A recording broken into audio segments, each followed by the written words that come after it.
I think what you're trying to ask is why am I so insistent upon giving out to them that blackness, that black power, that black pushing them to identify with black culture. I think that's what you're asking. I have no choice over it. In the first place, to me, we are the most beautiful creatures in the whole world, black people. I mean, and I mean that in every sense, outside and inside. And to me, we have a culture that is surpassed by no other civilization, but we don't know anything about it. So again, I think I've said this before in this same interview, I think at some time before, my job is to somehow make them curious enough or persuade them by hook or crook to get more aware of themselves and where they came from and what they are into and what is already there, and just to bring it out. This is what compels me to compel them, and I will do it by whatever means necessary. Like we always do about this time. Yeah, I don't know.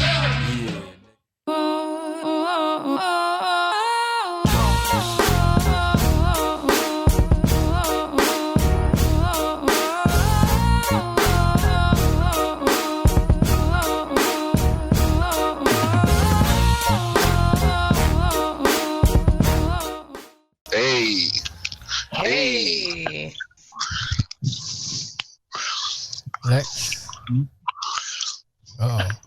Lex is Lex is frozen. But anyway, everybody, welcome to it.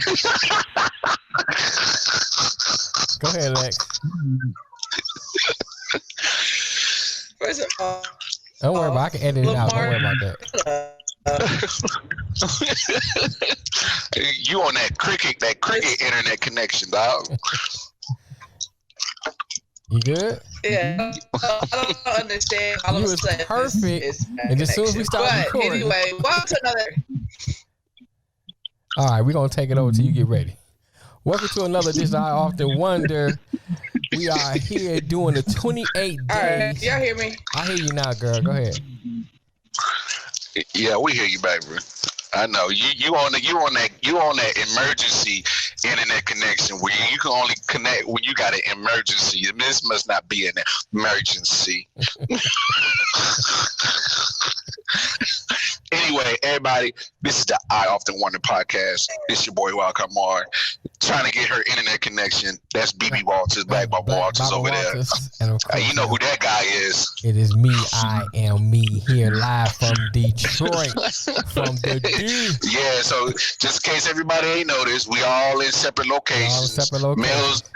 Mel's up in the dirty with his fam for Thanksgiving, Turkey Day, getting money. Right. I'm at the crib. Lex Bubs, she just got off work, just got her ass up from working that graveyard shift, knowing you, didn't you? You just woke up, didn't you? Yep. So she at her crib. I did. Don't you but anyway. There you go. Oh, trust. I'm not judging at all. Playing Frozen tag. Yeah. Tag, freeze. Tag.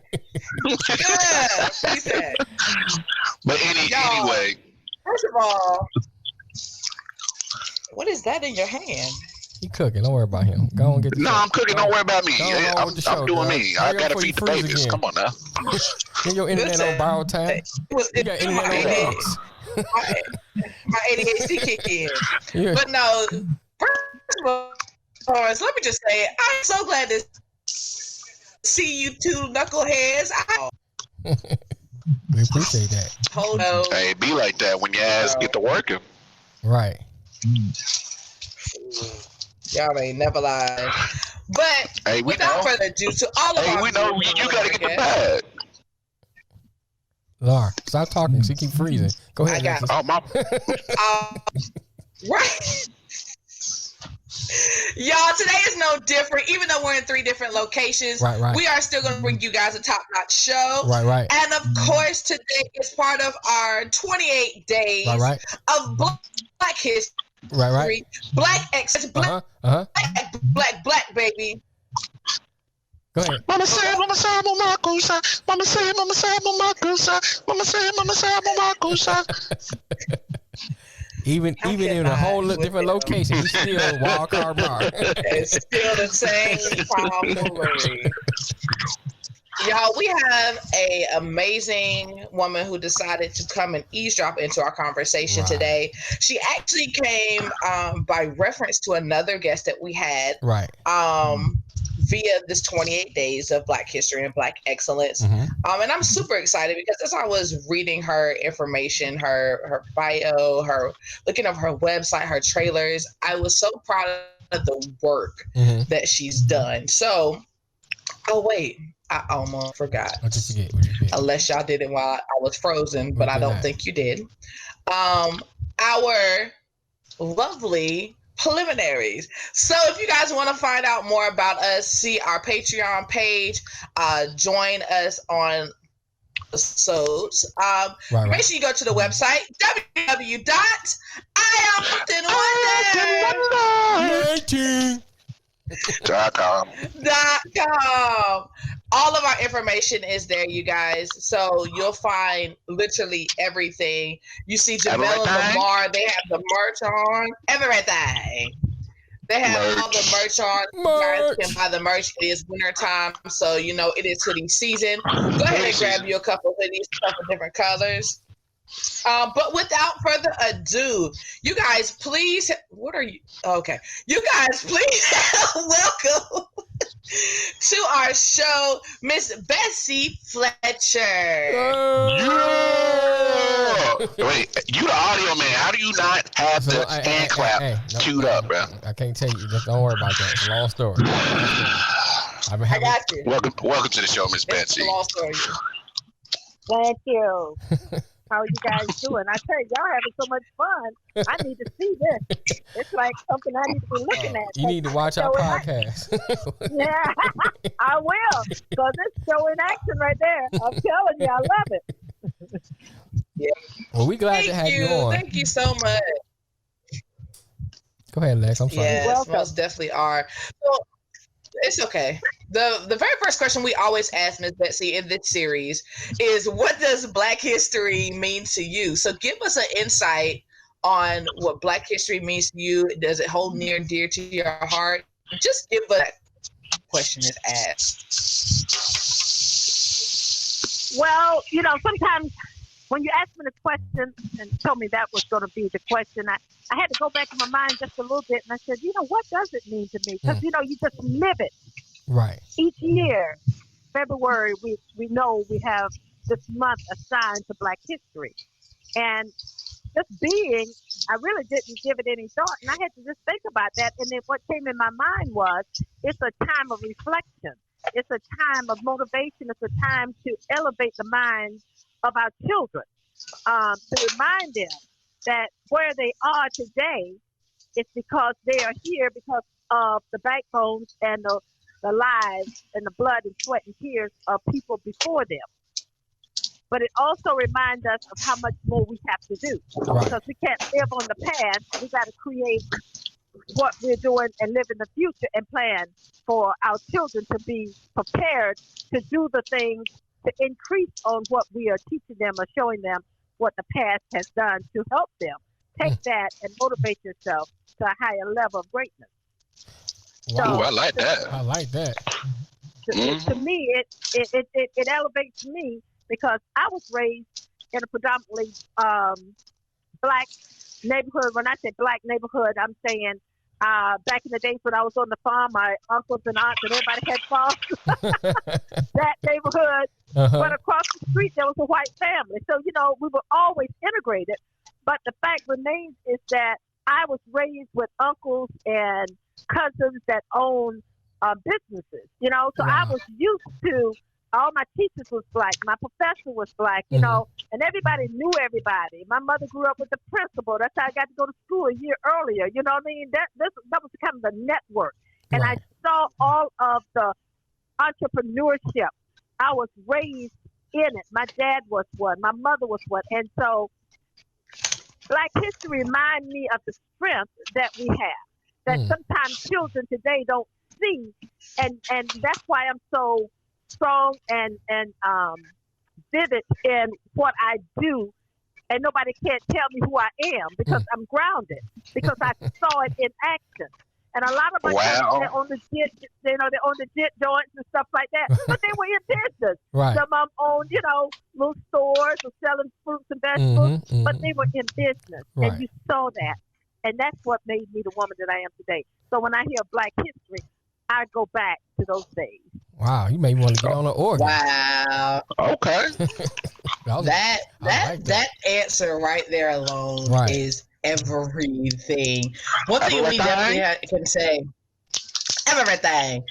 Our guests have blown that answer away every time. That's right. And you again have taken it up another notch. So we are super duper excited about that answer. Now I wanted to kind of dive in to a little bit about we know what Black history means to you, but about who you are, because if a lot of people don't know, you are the founder and CEO of Mother and Daughter Faith Trust Ministry. So tell us about that. Tell us about what the title even means, because that title holds a lot of weight into a very connected bond between two people.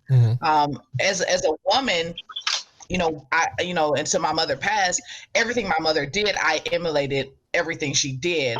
And there are a lot of kids nowadays that don't have a very strong mother-daughter relationship as we did when we were growing up.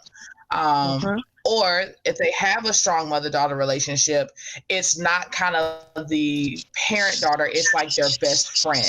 So tell us about, your company, and let us know, what are some of the things that you help do with the mother and daughter relationships? Well, basically, I'm a Christian clinical psychologist. Okay. And I specialize in mother and daughter relationships. Yeah. I've been working with mothers and daughters for 21 years, a little more than 21 years now. I was appointed and anointed by God to minister to mothers and daughters. All right. And I tell people, I said, the miracles that you see, I've had mothers and daughters to come before me that haven't spoken in 40 years. And in 2 hours, it's like nothing has ever happened. Because that's my calling, that's my anointing. People have different anointings. Did I want that anointing? No. I came from a banking world, and I wanted to be a corporate trainer, and I was. And then the Lord called me in the midst of that when I had made a promise to Him in the early part of the 80s. I said, Lord, if you help me achieve what I want to achieve, I'll let you use me. And I really forgot about it. And I gotten all the degrees and all this stuff. And I was running around, driving the car and living the life. And one day God spoke to me again. He said, remember what you said? And He sent me to public housing. And I worked in public housing for 10 years, teaching women how to get off of subsidized income and open their own business, go back to school. And my journey started. I've always known, but back to when you say you want people to know who I am, the person behind all of that is a little girl, an only child, born and raised in South Carolina, that started talking to God at 5. South Carolina. All right now. And God has directed my path. He would tell me things that was going to come, show me. I would tell people, but I hid from that for years because I didn't want to be, picked at by children or anything. But I knew I had a guiding force, and I knew I was here for a purpose. And I'm in the middle of my purpose, and my purpose is to bring mothers and daughters together. And God is putting it all together right now because this is the time that I was raised up to be in. During COVID-19, God is saying, go gather up the mothers and tell them to get their daughters. Because we know the nurturer in the family is the mother. Father, you go you go gather up the stuff, keep the lights on, the house paid and the car running, but mother nurture the children. And she had 9 months that she had with that child that the father don't have an opportunity to share. And during those 9 months, that bondage period, that's why people are so close to their mother. And God, in order to get any human into the earth realm, it has to be a woman. Right. And then she becomes a mother. Hey. So he says, go gather them up, because when change comes, we got to start with that mother and then have her raise up a new generations of daughters in order to make the world a better place. Okay. So that's the mission behind what I do. And I love what I do. I don't do anything but mother and daughter. So just to give you a gist of the growth in the 20-some years, we've got mother-daughter products. We have the mother-daughter radio program we've had for 12 years. We have the mother and daughter talk show now. We have the mother-daughter magazine. We have the mother-daughter Bible college. And we have the mother-daughter ministry. Oh, wow. So those are the things that we have developed in this ministry from that time. But I tell people, I am just a country girl. I'm a woman with values, and I'm a woman is that my mother say, let your word be your word. Mm-hmm. and I don't need a contract. A handshake is good, even though it doesn't work all the time. But I'm from that arena, you know? Amen. Hey, Miss Betsy. Miss Betsy made something was jumping my shondo. I'm trying to tell you. Don't get the happy feet over there now. You chill out over there. Go shondo down. And I'm already tearing stuff up. I'm in my house where my praise already reigns all the time. So you listen, happy feet or not. If my camera flips over, don't y'all judge me, all right? Don't judge me. Just keep on with the show. Hey, I'm saying, Lex, we ain't nowhere close to you, so don't flip over too hard. Don't flip over too hard. Listen, this house is used to it. This house right here is used to it. But we're going to take a quick commercial break. And guys, when we come back, we're going to have a little bit more in-depth conversation with Miss Betsy. I'm going to go over here in the corner while we go on break. So I'm going to... Yeah, go ahead, tap something out.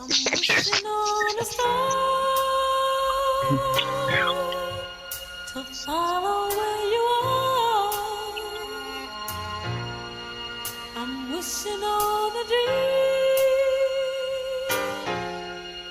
to follow what it means. I'm wishing on a star.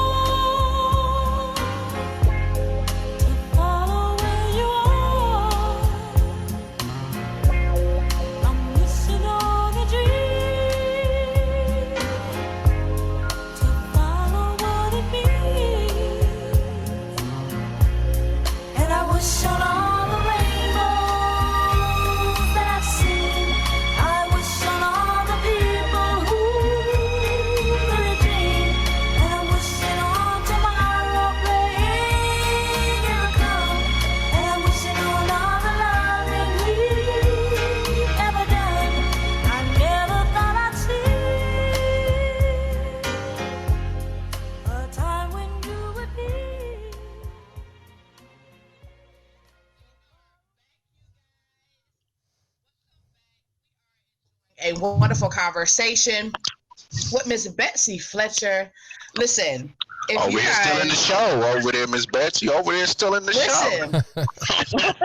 And I'm here for it. I love it. Go ahead. Excuse me. Hey, keep that COVID to yourself. Yeah, keep that COVID to yourself, dog. I rebuke that. Not no COVID. I rebuke that in the name of Jesus. How about that? I'm with you. You keep all of that to yourself. It's called the weather changing. Man, you know what? Alexis does. Where my lights all at? Let me spray my phone real quick. Yeah, let me find my. That's why you can't find it. That is why, right there. I can't stand you. Isn't that funny how COVID changed people? As soon as you see somebody cough, you look at them like, hey, what you doing? I be like that every night at work with my mask on my face. Like, I ain't got time for y'all. But back to the show, since y'all want to clown today. Miss Betsy, you hit on so many great points that that I have to dive into. Mm-hmm. Let me ask you this first. Let me back up. How was the relationship between you and your mother? Did that play into some of the things that you teach these women, or did it have nothing at all to do with it? Well, the relationship that I had with my mother, I had a great relationship with my mother. Of course, I'm an only child, so. Yeah, that makes a difference. That just explains so much. Yeah, you were spoiled. My mama only child. I know how y'all get down. Yeah, and so I had both of them wrapped around my fingers. But let me tell you, you have this, and we had this conversation we had. And I thought I could really share anything with my mother, but I don't think my relationship had anything to do with God calling me to do this, except that I am a mother and a daughter, and now I have a daughter. That was just my calling. But I do tell mothers and daughters, when you go back and out of this process, when you are teaching someone else, we have to remember that you're the student. God is always teaching you. Right. So when he's teaching, when I tell him when I get on the radio or whatever, I said, I'm sharing with you my lessons that God is teaching me. What I discovered when I discovered when I went to my mother and told her I was getting a divorce, then that made a turn in our relationship, because my mother has this image. I was the sort of the trophy daughter. I had the house, the car, the business, the education. I think it was sort of her dream, because she was living through that. But it wasn't until I got my degree in psychology and the studying, I kept examining myself, because I wasn't happy. But I stayed married because I wanted to please my mother. And when I went to my mother to tell her I was going to get this divorce, because I had done talked to God about it, and my mother said to me, "Oh, no, you're not." She said, "You are not destroying my perfect family." And I said, "Oh, wow. God." I'm like, is that what she's thinking? Well, and that's when I realized I was a yes daughter. Yes, ma'am. Yes, ma'am. That's the way we were raised. And even though we were sharing stuff, you really wasn't sharing stuff. And that's what I bring to the table for mothers and daughters. Stop that soft invitation kind of conversation. Right. Have a real conversation with your daughter. Don't call her, "How's your day today, baby?" "Oh, it was fine. How was work?" "It was good." "Okay." And then tell people, "I talk to my daughter every day." No, you just checking the weather. Because that's when the curtain port came. When I realized I wanted her to just rub my head and say, "Baby, it's going to be all right." My mother took a Blair Witch, what is that?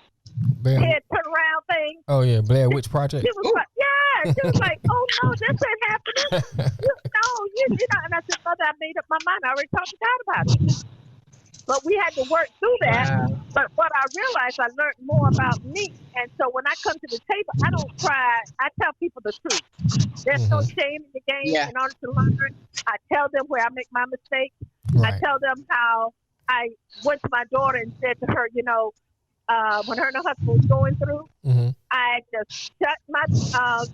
Well, I didn't shut my business. I left the office and left my staff. But I came to their home, and I stayed there for 4 weeks because I was like, "No, Satan, you are not going to break up this family." And I knew what the cause of it was, because my mother was always given the reins to the whole family as the baby of the family.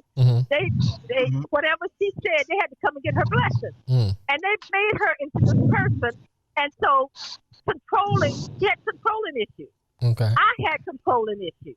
My daughter spent all summer with her grandparents. She had controlling issues. So I said, "You know what?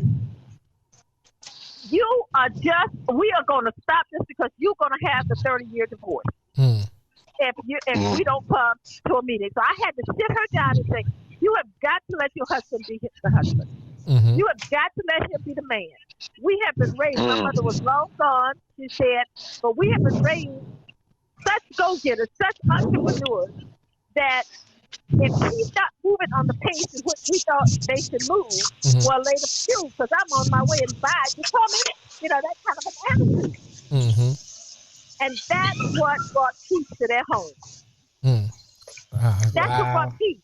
Sit down and let your husband be the husband. Right. We can't control.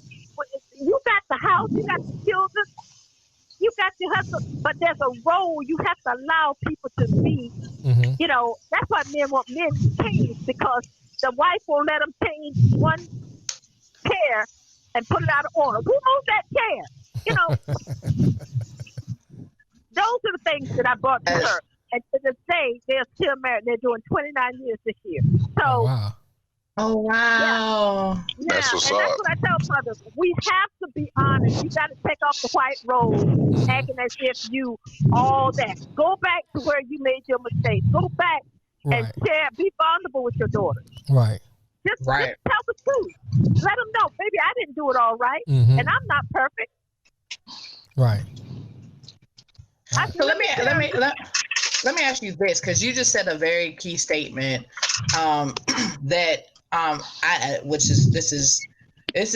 these shows always come at a point in time in all of our lives that it's needed.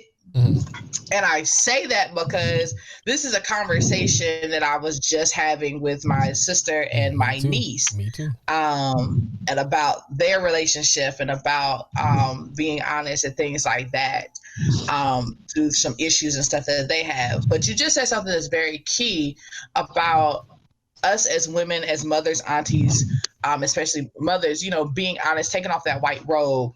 What do you feel is one of the reasons why us as women feel that we have to put that shield up for our daughters, and become, because there's a lot of us that are so controlling. What do you feel that is? A lack of confidence, low self-esteem, and hidden secrets. See, hidden secrets will not allow you to be free as long as you have it within your subconscious mind. Right. You think, I'll take this to my grave. Yeah, you take it to your grave, but everybody else going to be punished because of it. Right. Because you're not honest. You know, I hear that. It's interesting because, like Lexus said, my sister and I was talking about something similar to what you was talking about, and how a lot of relationships are built on fallacies. You know, you have an opinion on how you think the relationship going. The other person in that relationship has an opinion how you think the relationship going. Then there's the truth. And so, you know, I'll give you a good example. We were talking about our upbringing. My sister and I are 7 years apart. And so, you know, we were talking about different things that went on. And then my recollection of what happened in our household was different than her recollection that was in the household. We lived in the same household, because I perceived it one way and she perceived it another way, and no one really talked about the way it was going. You know, and so you had this fallacy built up on how you thought, you know, the family was going, how you thought the relationship was going between the parents and the kids and everything, but no one really had that conversation on how we actually really felt. And then that festers and grows in you as you get older, and you take that into other relationships, and you don't develop that honest talk in other relationships, and it just keep going on and on and on, and you keep passing that down. And so I made a conscious decision within myself to start being more open and honest in all my relationships. And so, you know, my sister and I, we talk about everything, and that's your stuff like that. Yeah, I do. But I mean, it was a growth process. It wasn't nothing that I just was like that all my life. It's something that I had to realize as I stepped back, and then I actually took my minor is in counseling and mental health. So some of that kind of helped open up some things, you know, in my own relationships and my own personality. So I like what you were saying, because like Lexi said, it spoke to some things that even I was just talking about a couple of days ago. So it's just amazing. Yeah. Well, you know, the mother-daughter relationship affects the father and son. Because I tell people, they say, well, why don't you do mothers and sons or fathers and sons? I said, because I wasn't asked to do that. But if you get the mother, if you get the mother, you got the entire family, because the son can't get here without coming through the mother. You see what I'm saying? You grow up to be the father. But everybody's going to come through that mother. Right. And everybody's going to have that 9 months incubated time. If that mother's angry, if she's lying and cheating and stealing or whatever, if she's a smart one, if she's singing or whatever, that child is going to be drenched in those emotions. And when child come out, and sometimes they say, well, you know, I don't know what's wrong with this child. He just cries all the time, or he won't rest. And I asked him, I said, how was your 9 months? Because if you were fighting with your spouse, or you know, mad on your job, you don't expect the baby to come out calm and peaceful. Right. That's true. That is true. You know, the child is set in the 9 months. So if you don't get it right in the 9 months, you're going to have to do some major training and reversal with that child in order to get some of those things straight, because it's done embedded into their subconscious mind. Wow. You know, I was looking on your website, and it says, and it talks about knowledge. Right, she is. You know, you talk about the dangerous weapon to our family. You spoke about the honest communication, but the other two you have down here, the lack of love and trust. Can you unpack that a little bit? Yeah. See, there's one thing that mothers and daughters, it's a thin line. Between love and hate. Love and hate. I can't help. I'm sorry. Lord. Now, I ain't talking about the thin line between love and hate. I'm talking about that thin line called jealousy. It's cool as the grave. Yes, talk about it. There's a jealousy streak sometimes between mothers and daughters. Sometimes mother get jealous because the father and the daughter get along, and I keep spending more time with her. Or it could be a little baby to get jealous. The baby's just a couple of months old, and daddy's just playing. Where every time you ain't spending no time with me. See, that jealousy streak will grow throughout that child's life. Then from that, there's that jealousy of she's got the figure I used to have, or he's doing the things I wanted to do. All of that, and from that, the daughter interprets those emotions. See, the mother's not saying it, but the emotions that she's living out of, and the behavior and the way she speaks to the daughter interprets that as she doesn't love me. Because now she's treating the son differently, because what? Daddy's treating you different, I'm going to love on the son, and then the daughter gets jealous, but, you know, then this is the question of the interpretation of, does she love me? That's and good. Everything else that is real good. Everything else is built upon that. It's like a snowball. And let me tell you, I'll tell you a story. There was a young girl, and I think out of all the conferences I've done, this particular one, it was in Charlotte, North Carolina at the convention center, and this young girl came in, and she was 12 years old. And she walked in and she just sat down as some teenagers I see come and sit because they don't want to be there. Make a long story short, she said to me, I don't know why we're here. And I said, well, did your mother not tell you why you were coming? She said, no. Because I tell mothers, don't just bring them to the conference. Tell them that you're bringing them. She said, because she doesn't like me. And so why are we here? And I said, of course your mother likes you. No, she doesn't. She doesn't like me at all. She had a brother, older brother, a younger brother. She was in the middle. So I'm thinking, okay, middle child. Okay, maybe these are some of the symptoms. But no, she kept going. And finally she started crying. And before she could start the conference, I had to deal with her and her mother. And every mother that was sitting there watching, the little girl was crying. She kept saying her mother didn't like her. And her mother kept throwing her hair to the side and looking at me, wanted me to agree with her. And I told her, I said, no, that's not the way the game's played. You don't look at me and turn your head to your daughter. You look at your daughter. See, I don't play with people. I tell them, I'm not here to play. I'm here to help you heal. So the truth has to come out. And in the meantime, she looked at the little girl and she said, you know what? You're right. I ain't never liked you. Oh. Every mother in there grabbed their daughter like, I just did it. I had never heard anybody say that. My own person. And so when it all boiled down, the little girl wrote me a letter because I told her, through my clients, I'm with you 24/7. You can call me. I'm not the person that's gonna deal with you today and then you can't find me tomorrow. So a few weeks later, she wrote me a letter and told me that she couldn't take it anymore, and I knew she was talking about suicide. So I left and I left from Indiana and drove back to Florida to meet that little girl. And when I got there, when we got through with the counseling, her mother admits that she had been raped and molested so many times by family members, uncles, neighbors, that she told God, when God told her she was pregnant, she said, please don't give me a girl.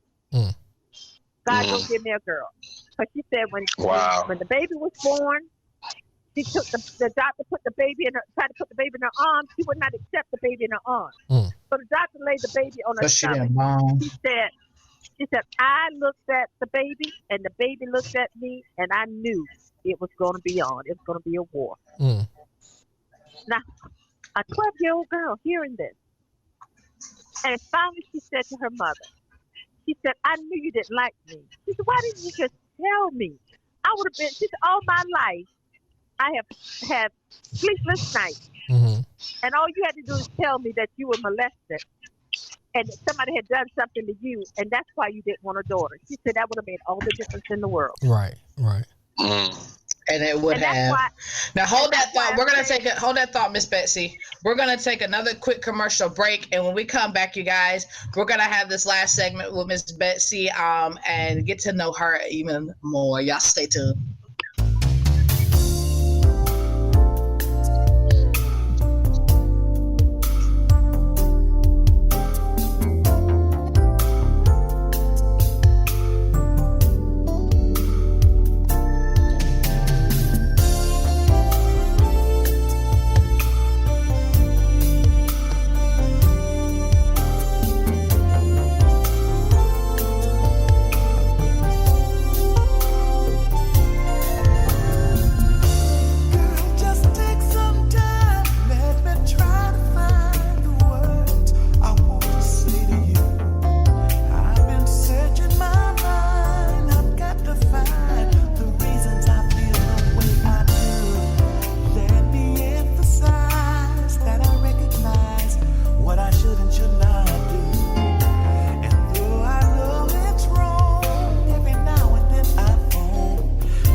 And we are back. We're back. And we're still talking to Miss Bessie Fletcher. And I'm back now. I'm not frozen. Dropping bombs. Right. Dropping bombs. I mean, it's interesting some of the things that she was saying, and I thought about this idea of love. How is even the whole concept is riddled through the Bible. John talked about how God is love. And then, Jesus even dealt with his disciples, said, do you love me? And talk about feeding the sheep. And this whole concept of this, what love is. And we're never, as human beings, really deal with what true love is. That's good. And because we are affected by our environment, we're affected by upbringing, we're affected by all these different things that we are bombarded with, and it affects the way we love. And I think that, what Miss Bessie was talking about, really pinpoint that whole idea about being loved, how to love, and what I won't use the word sick, but what bad love looks like. And I think that that's something that we need to hone in on. And I like what she's doing, working with women and yeah, and mother-daughter relationships. Yeah. You know, but one thing I wanted to ask as a psychologist, you're psychologist or a psychiatrist, I forgot, I'm sorry. Miss Betty. Hello?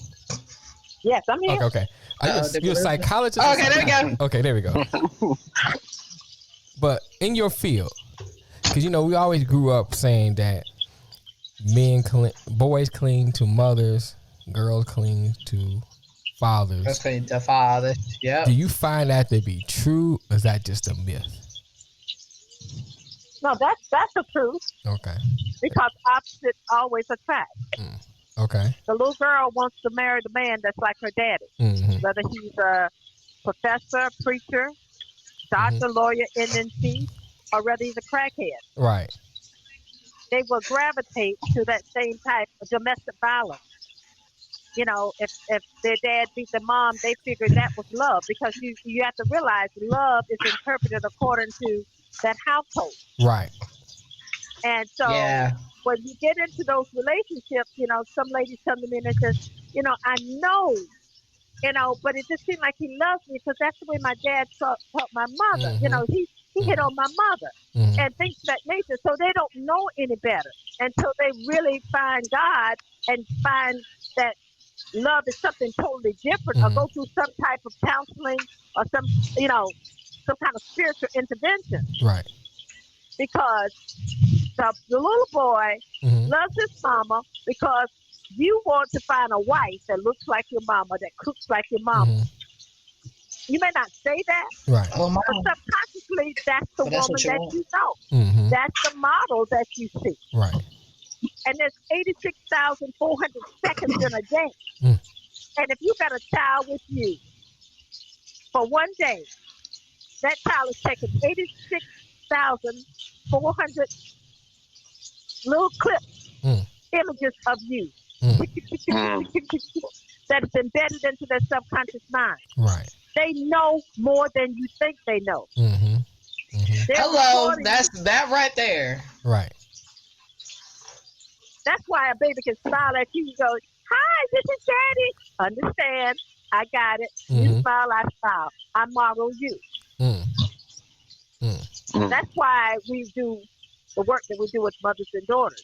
Okay. None of us are perfect. There's no perfect mother and daughter. That's right. There's no perfect father and son. That's right. But what are you willing to do? You can stop right now and start all over again. Wow. It's funny that you say that, Miss Betsy. Without using names or examples, what is the craziest mother-daughter, like most fractured relationship that you probably have heard or dealt with? And you like, how did it get to this point? I guess it would be the 86-year-old woman and her daughter being in her late 50s. And she hates her so bad that she don't want to take care of her because she's still holding a grudge. Wow. Why do I have to take care of her? I'm only taking care of her because I don't want my friends to look at me or to talk about me. But I hate her. She's never been good to me. We had someone to take care of us. We had housekeepers. She never loved me. She traveled. And now that she's done traveled the world out, I'm in my 50s. I got to stop what I'm doing to take care of her. I don't want to do it. Why should I have to do it? Wow. I like that. And a lot of caretakers are in that position. They don't want to take care of their mothers because they still have that hidden secret. I don't even like you. I'm just doing this just to keep people from talking about me. And they treat them mean. You know, they treat them mean. And my job is that right there is so heavy. It is. Yeah, and what I did with her in counseling, I had to let her know, regardless of what you thought you felt, you never went hungry. You were always provided for. Right. Plus, she didn't even have to bring you into the world. She could have made up her mind and said, you know what, I'm going to get an abortion. Right. I had the right to do that. But she birthed you. And just the fact that she birthed you and changed your diapers and fed you when you couldn't do it for yourself gives you the right to help her when she can't do it for herself. It's the reversal. Right. It's a parental reversal. Right. and it's your turn now. And you got to forgive her. So we went through the process of having her actually, see, I take people back to what happened. That's what the Holy Spirit will allow me to do. I can take you a 2-hour conversation. I can take you back to 4 years old to where it first happened. And once they explained to their mother, this is what happened. And from that point, that's where the change came. Her brother was allowed to do something, and her mother wouldn't let her do it. And she started watching from that point on. She loved him better than she loves me. And everything built from that. She watched everything her mother did, and she measured and judged her according to that. Right. And when she broke down and started crying, a 50-some-year-old lady, so it's an 86-year-old lady, and that mother said, I didn't realize you felt that way about me because you never said that. She hid it in her heart. Hidden secret. And when they had that breakthrough, she walked out there hugging her mother with a deeper appreciation. Because her mother apologized to her. I always tell the mother, when we start sessions, I want you to apologize to your daughter. And some mothers say to me, for what? What do you want to apologize for? It doesn't matter. You're the mother, and you're going to set the tone for the session. Right. So I need you to apologize to your daughter. Right. And the mother will look at the daughter, have them stand, hold hands, look each other in the eye, and the mother says, you know what? If I've done anything or said anything, didn't do something, then I apologize and I ask you to forgive me. That daughter will return and say, I forgive you, Mama. Now we're ready to talk. Right. Because now we done set the tone for honesty. Right. And she'll start talking and she'll start telling her mother exactly how she's been feeling. And most times mothers don't even have a clue because they took their eyes off of the daughter. Once the daughter gets old enough to fix her hair, to take her bath, to organize her homework, the mother then thinks she's free. But that's when you lose the daughter. Yeah. Right. I tell them the same way when you kneel down and looked her in her eyes at 3 and said to her, do you understand what I'm saying to you? And she tells you again what she's saying. And she, yes, I understand, Mommy. You do that at 12. You do that at 15. You do that at 18. And you do it at 47. Right. Because the eyes are the window of the soul. You'll know if the child is lying to you or not. Right. Anytime a daughter comes in the house and go in her room and close her door and run past you, I tell mother, you need to stop what you're doing. I don't care what it is. Stop. Go in that room. Because that day, something changed. She'll tell you something changed. Wow. Right. That day, something changed. Don't just say, oh, that girl, she'll be all right. I don't know what's wrong with her. You just lost that relationship. It'll take you years to get it back. You go in there and you find out what happened, and you let her know, this is a place. You can tell me anything you want. You're not going to be punished. I'm here to see what's going on. You tell me, and I'm here to help you fix it. And you can get that kind of confidence with your daughter. She'll always be your confidant. She'll always come to you. But if you ever tell her something and don't do it and you lie one time, that's it. That's it. It's over. Yeah. It's going to be measured from that point. So one thing I can say about my mother, I didn't like this about my mother when I was growing up, but I appreciate it now. If my mother said, no, you're not going to the game, you might as well go and sit down. She would not change her mind. And if you come around too many times looking like your mouth stuck out, you're going to get a spanking. So, no. And she didn't change her mind. So I would always choose my words very carefully. And the other thing was, don't tell her, well, so-and-so is going. Oh, no. Well, that was... They ain't trying to hear that. That's it right there. That's how you get backhanded real quick. Yeah. So, that's what we're missing with the children now. We tell them no, and they'll come up with Mary's going, and so-and-so's doing this, that.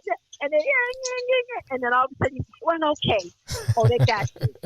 That's it. My mother said, if you ever change your mind, she'll know that you're a liar. She'll know that you're changed. Wow. Wow. Those points are amazing. Great, Lamar. No, you had hit something when Miss Bessie, you touched on something. You said pretty much if I'm trying to find a word to say this. You pretty much summed it up to every issue is communicative, communication, just talking. Right. And you pretty much has said that the kids are a little bit apprehensive to communicate and talk to their parents. And to me, that's big. So my thing is like, how do you, as a parent, because I have 2 daughters, I'm not a mother, I'm a father, but I'm going to have uncomfortable conversations with them at some point. Wait a minute. So did you just say apprehensive? What? Did you just say apprehensive? Hey, don't worry about my wordplay right now, bro. Don't worry about my wordplay right now. I'm just kind of figuring out where you get that from. Yes, I said apprehensive. Okay, that's a little Mary Jane influence, but it came out. So mind your business. Go ahead. Just let him flow. Let him flow. No, I'm shocked. As a parent from another parent, what kind of advice can you give me as a father and mothers out here who's ever listening? How can you make it comfortable for your children to come and talk to you about certain situations like that? That's a good question. That's a good question. I tell you how I do it with my clients. I had a gentleman call me one time and he said, I had women coming back from your workshop talking about it. He said, but I have 4 daughters and a wife. Mm-hmm. And he said, I just thought I'd call you to see if you could give me some advice because I don't have a second to myself. Everything is in chaos. And I don't know what to do. The girls are getting bigger. How do I deal with that? Right. So I goes into my Holy Spirit, what do I say? Mm-hmm. And what came up was, I said, well, I'm going to tell you to do what I tell mothers to do. Have a date with your daughters. Mm-hmm. If you assign each of your daughters, like you say, what's your daughter's name? I don't know if you want to say it on radio, but you just said daughter 1. On Wednesday night, at 7 o'clock for a whole hour, you and Daddy are going to sit down and talk about whatever it is that you want to talk about. No phones, no nothing. Mm-hmm. I'm just going to let you talk. You and Daddy going on a date. Mm-hmm. On Thursday night, you tell the other daughter.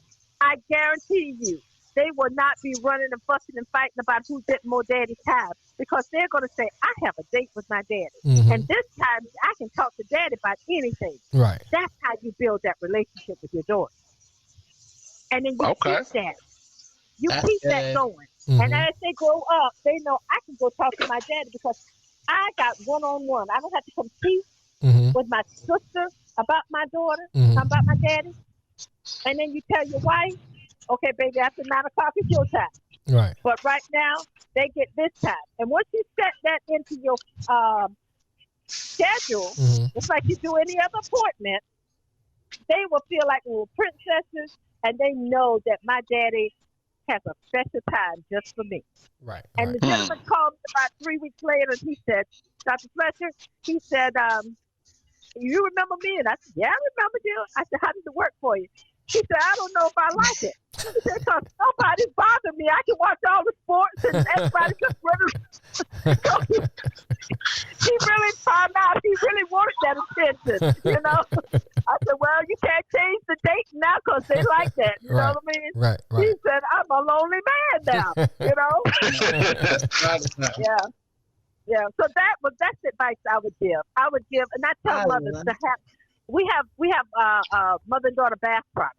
Okay. And I tell them, when you come home stressed, don't just come in yelling at the kids. Oh, I just said, y'all had a rough day. Go sit down. No, you come in and you sit them down and you say, this is the rule that we're going to set up. If mommy come home and she's stressed out, I'm going to say to you, mommy's stressed.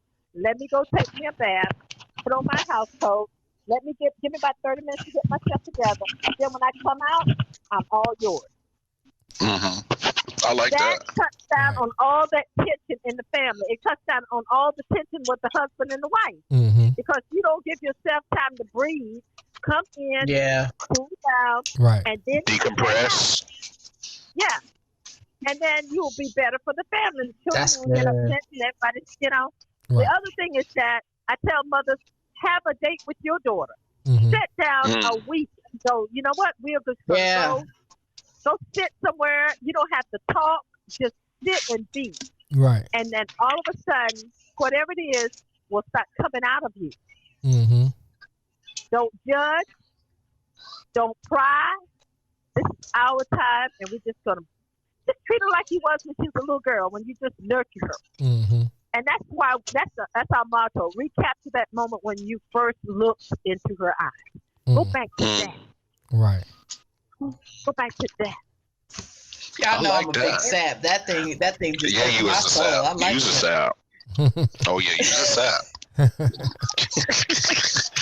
I got one more quick question, Bessie. Now, it's 2020, and we got a lot of women folk out here with this WAP. I just want to get your take on the influential of people like Cardi B, who's portraying this certain image as their occupation, but we don't necessarily know if they actually live like that. So how do you combat what is WAP? Certain wet as the other word, okay. But I'm cooling today. So, Dr. Bessie, how do you combat that popularization of people like Cardi B? I don't really know a lot. I don't know a lot about Cardi B. Where are you taking these questions? Oh, this nigga on the roll. Oh. I really don't know. So give me a little example of what you're talking about. So Cardi B, Megan Thee Stallion, this whole pop culture of sexualization like the of city women. Girls. That's basically Well, let me put it to you this way. It used to be the men kind of womenizing, I guess, women, but now you kind of have women who are purposely putting out a portrayal of what a woman's supposed to be, if that makes sense. But, you got, Cardi B and Megan Thee Stallion talking about the... Help me out, BB. Let me take your question like this, Lamar. So I think what he's trying to ask is, as a woman, when we look at people in social media or that are in Hollywood, and they are showing or giving examples of use your body as what comes first to get a man, or portray that you have to have some kind of either sexual, anything of that nature. How would you combat that with being able that's not what you have to offer? You don't have to follow that because that's what they're saying in social media or in Hollywood, that may not be the actual lifestyle. How would you tell them how to separate the difference? Because not every girl is raised because I need a woman to kind of translate this for me. Yeah. Okay, I got you. Hey, that's what I'm here for. Yeah, because not every woman is raised in a church household, and a lot of times social media is raising our children more so than, unfortunately, a lot of parents are. So how would you combat that situation? That's why we have the Mother and Daughter Bonding Network. Okay. That's what we do. We teach you to be responsible mothers in your roles. Mm-hmm. Don't allow someone else to raise your children. People want to just put them in front of a TV, give them the internet, and then they're always constantly trying to be somebody else. Right. It's like Oprah Winfrey. Everybody want to be Oprah, but you can't be Oprah. Oprah already got that job. God already assigned her, so you can't be her. Right. You have to be who you are. So when you're talking about your two daughters, this is how you get that hourly date. This is where you show her how God wants you to be a godly woman and what a godly woman looks like. You know what I mean? This is what Daddy is expecting from his little girl. Mm-hmm. We have to feed into our own children, because if you don't, the world will take them over. Mm-hmm. And half of those people are not living well. They just on a string. I bet you a lot of people, since the recession, a lot of people on the edge of losing everything that they had. Mm-hmm. See, the lights and camera action is just a deterrent from finding out who you really are. Mm. And I always say that's the enemy playing the trick. Wow. I don't want to be like nobody. Listen. I am who I am, and I like me. So you got to love yourself. Gotta love yourself. And if you don't love yourself, then you're going to be pretending. What a miserable life. Every day you got to get up and pretend to be somebody or something to keep people liking you, to keep the ratings up and all of that kind of foolishness. You know, that's a miserable life. Right. You miss the joy. Right. Yeah. You better talk that talk. What, you know, and it all boils back down to one thing that you say. And I'm going to say this to you. It's the hidden secret. Everybody got hidden secrets they're trying to pretend to be. It's all lights, camera, action. I'm going to pretend to be somebody else. That's why you never know who they are when you see them. Right. You got friends one day, they one way the next day, because it depends upon how they're dealing with that hidden secret. Whether they've been beating up all night, drinking all night, or laughing all night, whatever, you get the results of that. But since 1979, I've been teaching. God gave me this concept. And the concept is MYC, M-Y-I-C, managing your intra-conversations. And that's what I do with all of my clients, anybody that I'm working with. First of all, you've got to learn how to manage your intra-conversations. That's those ongoing conversations in your head. That's where the body takes motion. So in order to change who you are, you got to change what you say. Right. So your words create your thoughts, and your thoughts create your visions, and your visions manifest into reality. So if you don't like where you are, you simply change what you say. You make a decision. I like that. I'm full. I feel once full. I get my clients into that, once you get that, you can control 95% of the things that happen in your life. Because you can erase it by simply saying, no, I don't agree with that. And you change it. I like that. We do have an eraser with our tongue. Life and death. You can speak it. Hello. I like that. Listen, Miss Betsy, you have come on and completely dropped the mic, closed the door, locked it, and went on down the street. Listen, you already sipping on something brown and nice. Thank you. Listen, please let our listeners know where they can find more information on Mothers and Daughters Faith and Trust. Let them know where they can find this information at, where they can hear your podcast at. Right. All of that information. Go ahead and plug yourself away. Plug away, because that's some good info right now. Okay. Well, they can come to my website. Yeah. Our website is mdbn.org.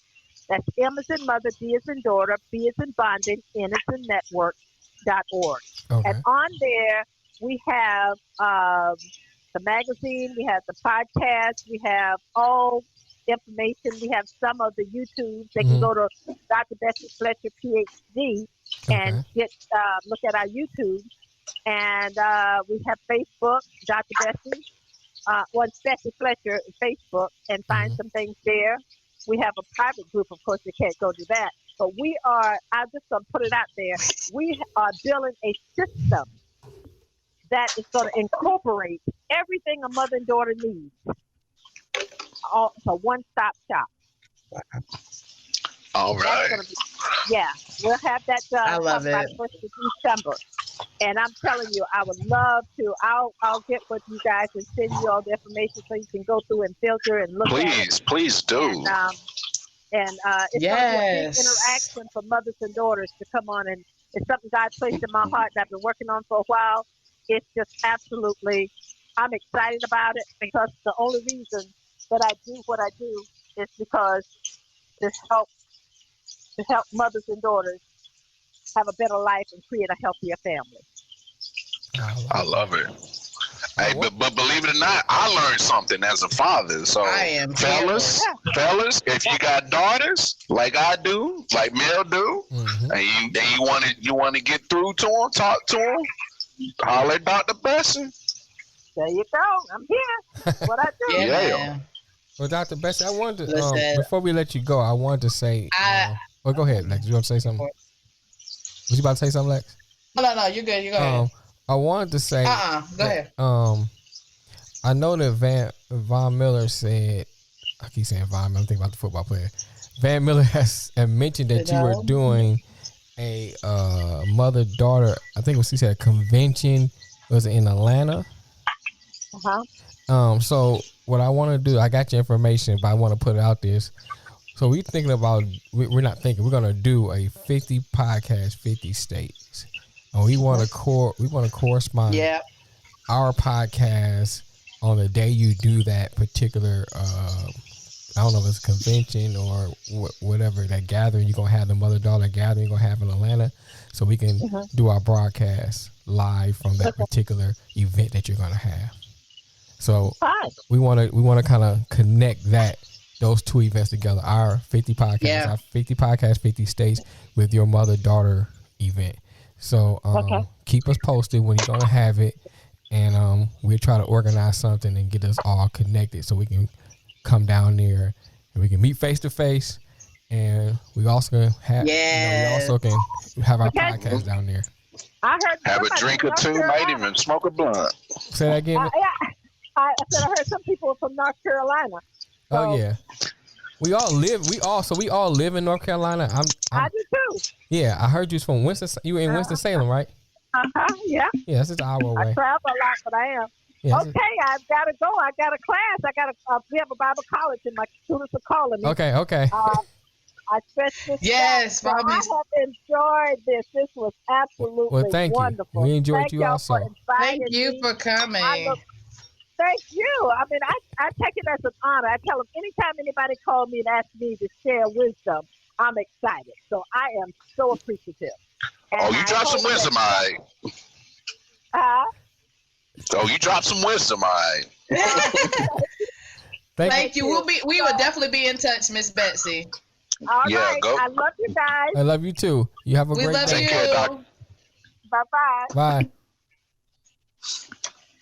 Y'all, that's another show. Listen, Miss Betsy came up here and straight she came with that fire. Right. With that fire. I'm gonna need you to stop trying to get the church mothers to have a blunt with you in the bar. Right, you talking about so? Hey, look. First of all, God made herb, and herb is from the earth. From the earth that he has made. So therefore, let's partake. I cannot with him. Please get your friend. Chapter 1. Please get your friend. Verse number 6. Hey, that's how I see it. God put that on the earth for a reason. And he told a man one day, take that herb and light fire to it, and you're going to have a good old time. So I'm just doing what the Lord has instructed us to do. He gave thing I can't do those commandments on Mount Lamar. Black butt.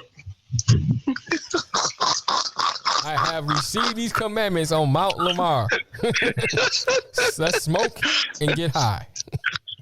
Hey, the number one commandment is puff, puff, pass. Don't babysit. Do not babysit that joint.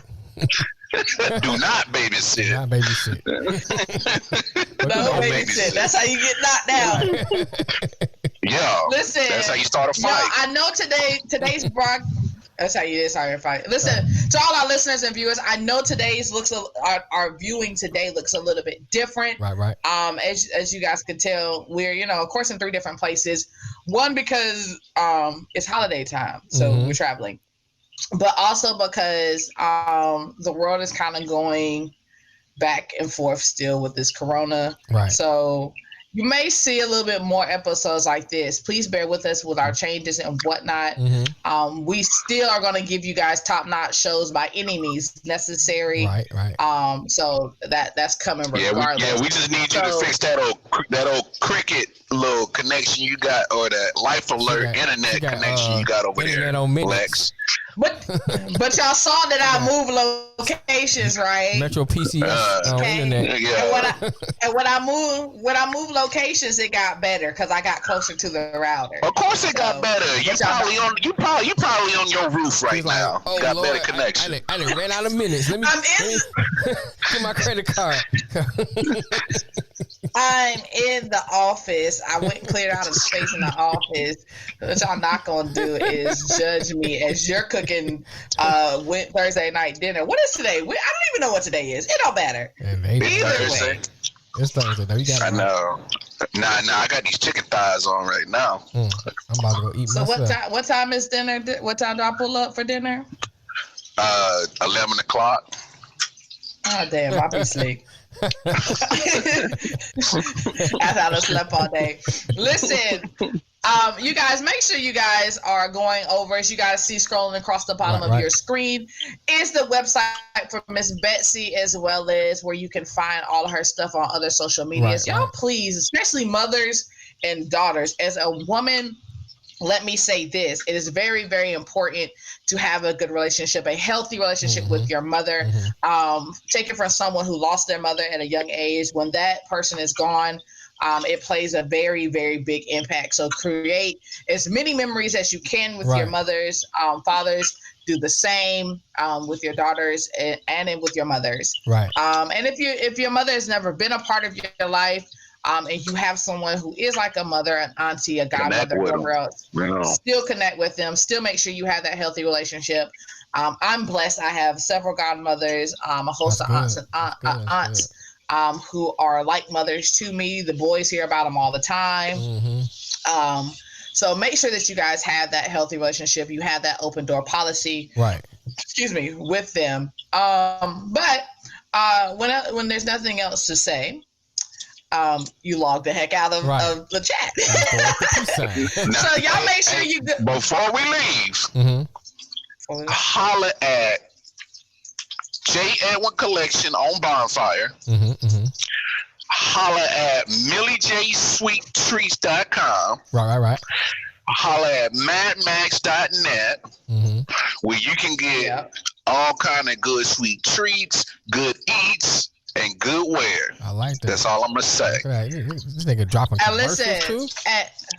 Plug it. And let me say this, because I hadn't even told you guys this. Millie J Sweets is actually almost ready to be shipped worldwide. Right. So if you are not in North Carolina and you have been checking out the website, I see you. I've seen your comments. Please bear with me. We are working on shipping overnight to you guys.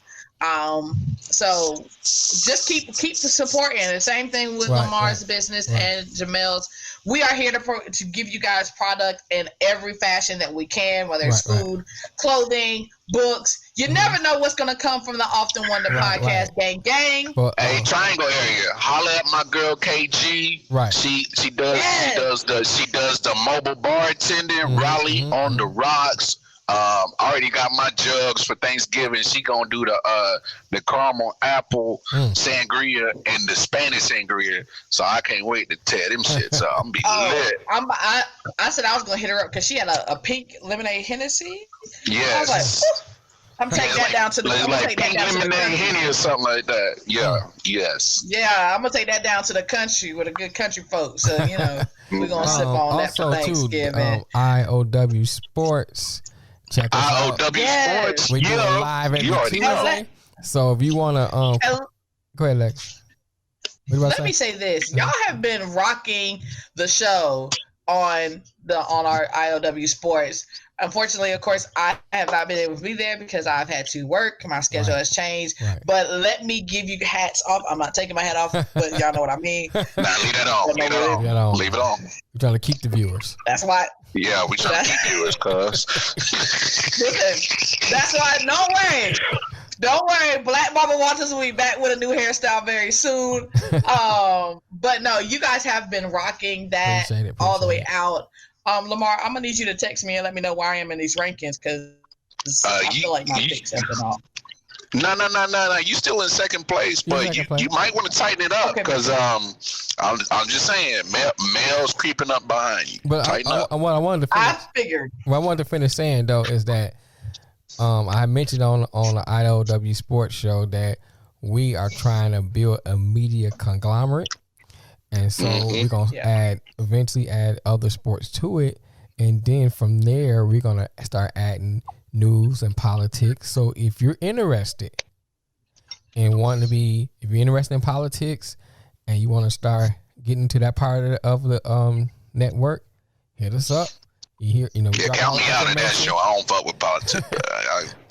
You interested in the only basketball? politics I live by is 9mm, and it got lead. That's the politics I live by. And anything that you may be interested in enjoying, hit us up. Let us sit down. We can chop it up and get it all worked out. Cause we got some things in season 2 that we're gonna try to do different, and some things upcoming. So we're really trying to separate. I mean, this is season 2. This is season 2, and we got listen. And we were talking about this behind stage before we got on here, you guys. Season 2, we've got so much stuff coming in store for you guys. Season 1 was just the beginning. You saw a lot of the behind the scenes. You saw a lot of the growth. Right. So season 2, like we said, we're called I Often Wonder, but we are actually a network. We are building a network. Right. So, of course, you'll get the podcast gang. You'll get us all the time. But we're adding stuff on every day. IOW Sports was only the first one. And we have, this 28 Days of Podcast was the second biggest thing. W Sports. And we're bringing part of the first. W Sports. Our first part of our media conglomerate will be RBOP. Yes, I was giving you you in my brain. If you guys have not checked out, we've been doing a show, tag teaming with another fellow podcaster. His name is Mr. Philip Ritter. He is a part of our friend zone. Right. More like a big brother to us now. Yeah, he's kinfolk. He is the host his brother, and owner of RBOP. Jameson. And what's his other one? Chef Daddy? Cooking with Daddy. Daddy Cooks. Cooking with Daddy. I knew it was something Daddy. I knew it was that. Daddy Cooks. Daddy yeah. Cooks. Make sure that you guys go support him and you guys check out. He's been on several shows with us. We've been on his show, and it's going to be a continuing thing. So our viewers we had a 3-hour late night last night.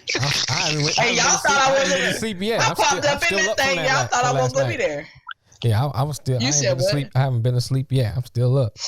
So for real? Yeah, I ain't went to sleep. I went out and did DoorDash, and I'm about to go eat, and then I'm about to lay it down. We'll go eat, big bro, because I got the chickens and about to go in the ovens. I see. I got rice popping. I was cooking the whole show just in case nobody didn't know. Man, that's good, man. I'm about to go find some food because I'm hungry. I've been asleep the whole time. But let us get off of this so we can go back to our regular schedule program. You guys, we love you guys. Thank you guys for tuning in. Like we said, adjust with us as we are adjusting with this time and in this era.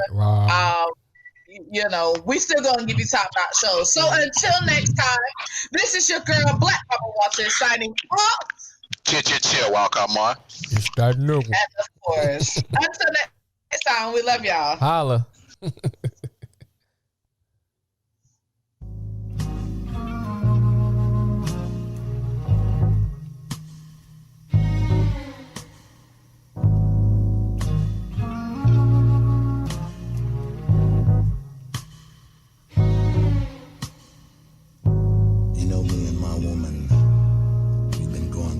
Changes for about 6 months or so. It's been real hard to talk to one another. You know, a relationship ain't nothing without communication.